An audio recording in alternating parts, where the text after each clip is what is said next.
Have you tried our superberry smoothie bomb? It's antioxidant rich. What does that mean? What does antioxidant mean? Well, you've got to know about oxidization. Oxidization is what happens to your cells when you don't eat well, when you don't sleep well, and when you're under a lot of stress. And who of us isn't under a lot of stress?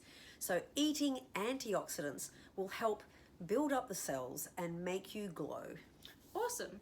So, yep, antioxidant rich. This bomb contains acai berry, sour cherries, cranberries, and goji berries. And then lots of nuts and seeds as well. And fiber and coconut. Absolutely. Let's show them how to make a recipe. Cool. So this smoothie, I'm using the superberries bomb, some frozen blueberries, and some coconut water. Let me show you how to make it. First things first, I'm adding the frozen blueberries in, about half a cup.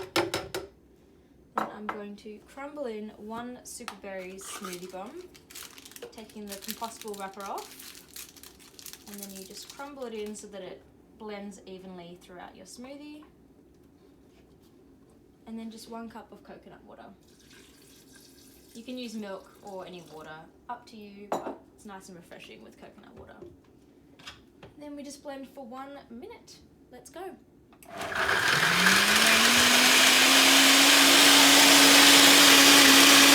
So I've blended it for 60 seconds on high, and then I've got a beautiful double berry smoothie. Easy. Our superberry smoothie booster is a family favourite. Yeah, it's delicious with blueberries, but you can mix it with any fruit you like, really. So if this sounds appealing to you, why don't you give it a go?